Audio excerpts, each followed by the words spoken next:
Hello, welcome to JenPenCreations. I'm Jen.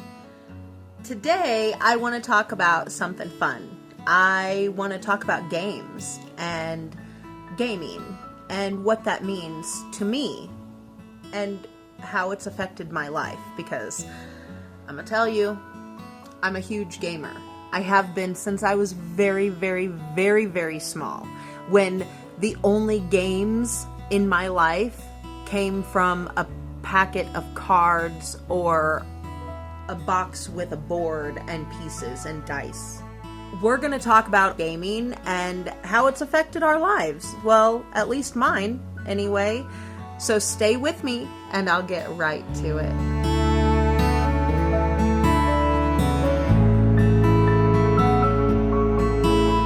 So I'm going to start out by saying I was born in 1981, which means that the only game console or video game that was available to me at the time was an Atari.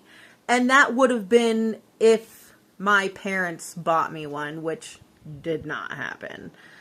Shoot, we didn't even get a Nintendo until the Super Nintendo came out. My aunt had an Atari, but I wasn't allowed to play it all the time. She didn't live with us, and it was something that she only allowed us to play very rarely while we were there, which, I mean, being older now, I understand why she didn't want a bunch of little kids touching her game system, because, I mean, would you want your Atari broken if that was the only game system available and you had one? I know I wouldn't.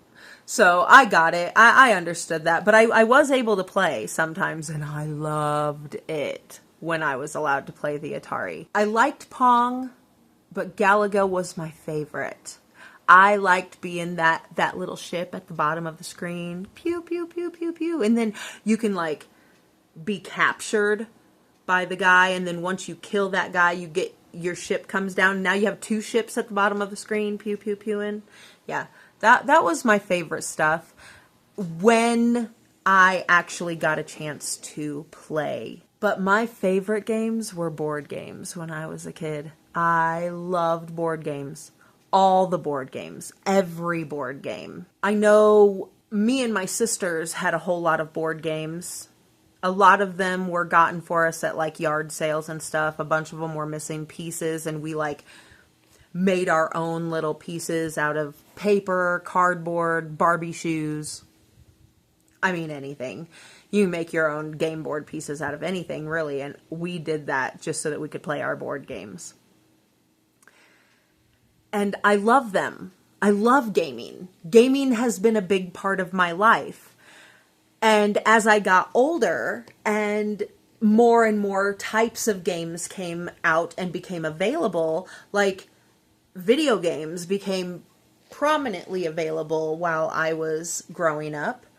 I know Nintendo came out and Sega came out, and the PlayStation had come out while I was in high school. I do believe the PlayStation and the Xbox and Sega Dreamcast all came out around the same time, with Nintendo's N64.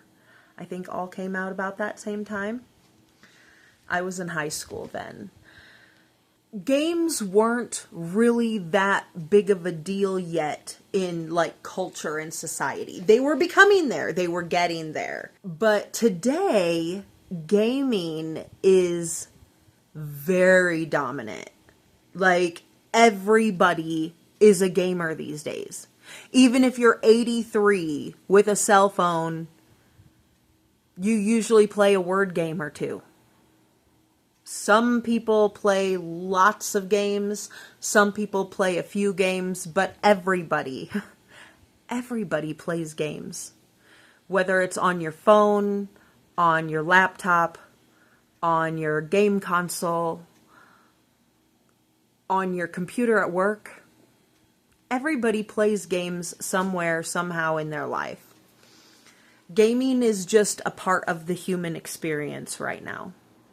And it probably has been for years and years, for decades, for generations, whatever you want to say, just because, I mean, there have always been like playground games and outside games. And I mean, there's football and there's stickball and there's soccer and there's baseball and there's all kinds of games. Like, everybody plays games. Sports, all sports are games.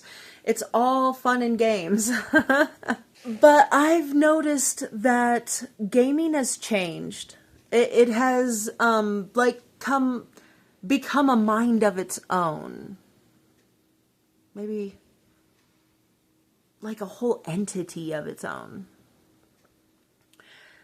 Gaming now is like a way of life. Like, what kind of gamer are you? And I was discussing not long ago with my son.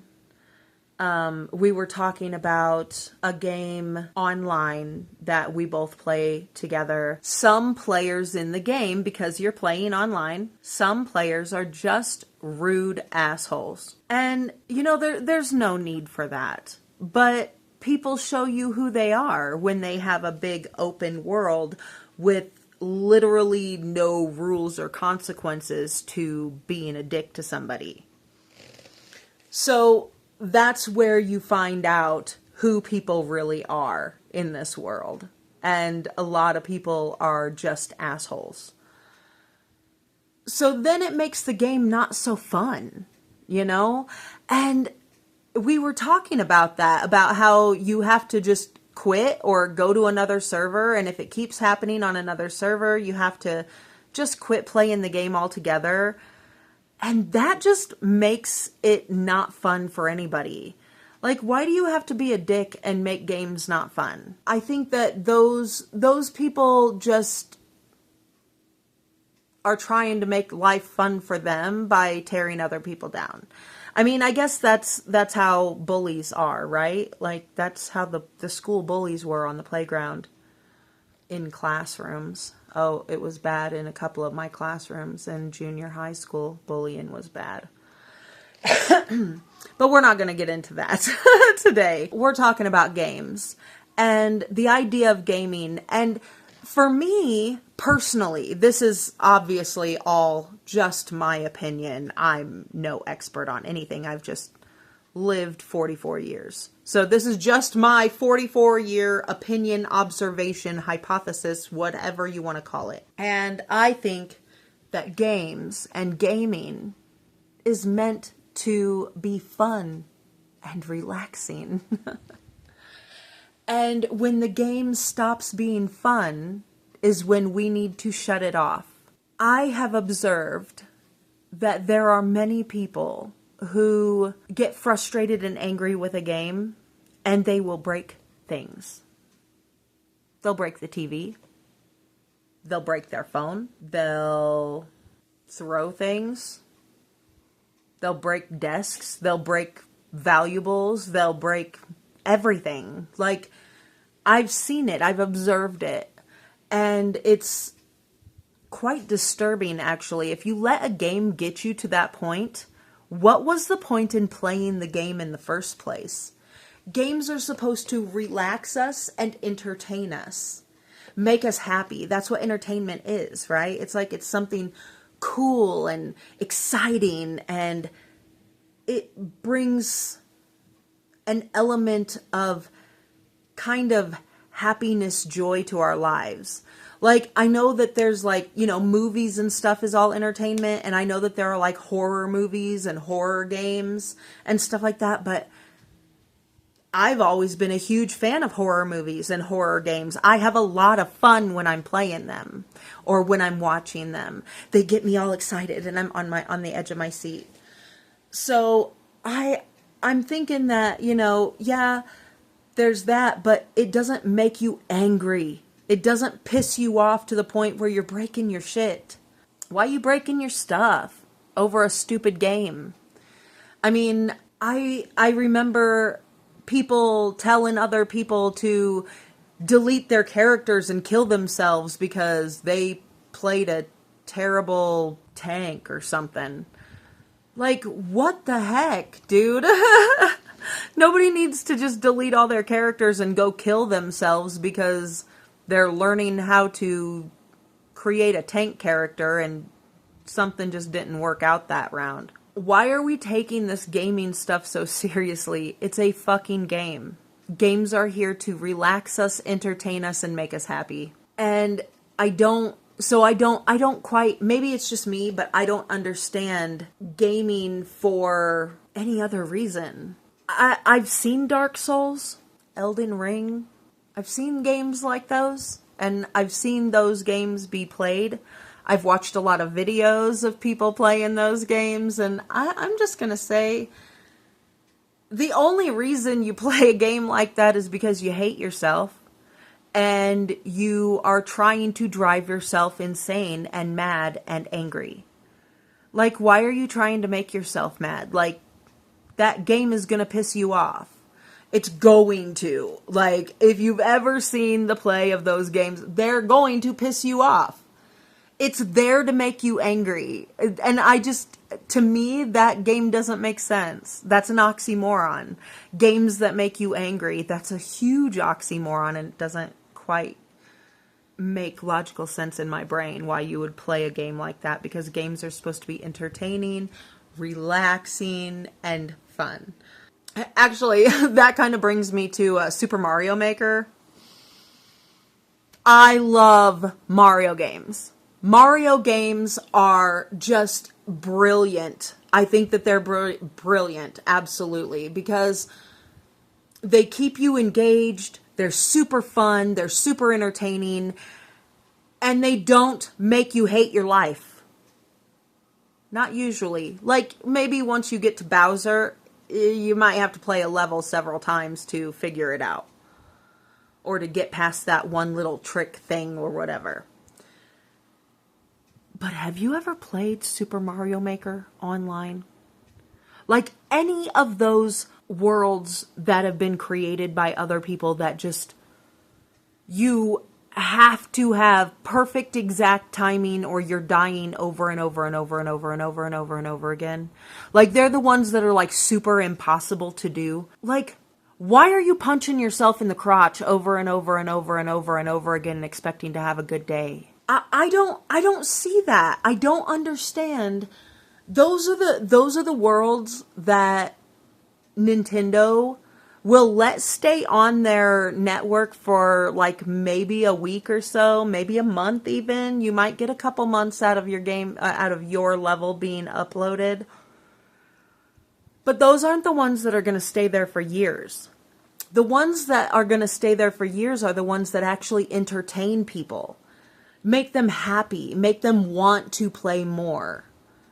I was so excited about Super Mario Maker when it first came out because I had so many ideas of fun, entertaining levels that I just wanted to get down and explode all over the place. And I'm going to tell you, one of my levels from original Super Mario Maker, not Super Mario Maker 2, the original Super Mario Maker for the Wii, is still uploaded to the Nintendo server. It doesn't make you feel like you're going insane. It doesn't make you hate life. It doesn't make you want to throw the whole, maybe it was the Wii U. The Wii U that had Mario Maker. Yeah, because it had the whole handheld thing. So it doesn't make you want to take the whole handheld Wii U and chuck it across the room. It was actually a really fun, entertaining level with some secret rooms and some fun treasures to find, and people are still playing that level. That's where I think games needed to stay. But, I mean, I guess there are all types of gamers. If you feel like you need to punch yourself in the crotch over and over and over again, check out Elden Ring. Maybe some Dark Souls. Maybe even do some of those levels on Super Mario Maker online. That'll get you to want to punch yourself in the crotch over and over again. Personally, I just don't see the point in that. Games are here for our entertainment. So maybe one of these days, I might stream some of the games I play. I play a lot of games. Now, they're not like super popular, trendy games. I'm not into that. I just play games that make me happy, that entertain me. One of my favorite games I play is Hearthstone. I like playing Hearthstone, but I play solo adventure Hearthstone. Maybe I'll show you sometime. It's super fun, and I will play the old solo adventures over and over and over again because I find them humorous. I find the encounters funny, and it's very entertaining to me. I play games on my phone. I am a huge fan of mobile games. Like, I like to play Backpack Heroes. I got really into that one and Rush Royale for a while. I mean, I play a lot of stuff like that. Me and my son have been logging into Roblox and playing Lumber Tycoon. That one's pretty glitchy, and but it's still fun to play and entertaining. And I really like the bloom effect that they have on all their glowy wood. So, I mean, it's fun. So I'm glad that you hung out with me today. I just wanted to sit and hang out and talk to you about gaming and how I think that it's gotten a bit out of hand recently. But maybe I'm out of hand. I don't know. Maybe I'm out of hand for thinking that it's gotten out of hand and thinking that you're just punching yourself over and over and over again in the crotch every time you play Dark Souls or Elden Ring. I mean, maybe it's just me. Maybe I'm the only one who thinks that games should be entertaining and fun and not stressful. And like, I'm trying to get away from the stress of real life when I game. So, I don't know. Tell me what you think. How do you feel about games? Are you a gamer? Have you been a gamer for a long time? I can actually claim that I've been a gamer my whole life. And I love it when I get the chance to play a new game. So let's talk about what kind of games you like to play. What kind of gamer are you? Go have a fun day. Play some games with a friend. Make a day of it. And I'll see you in the next one. Bye.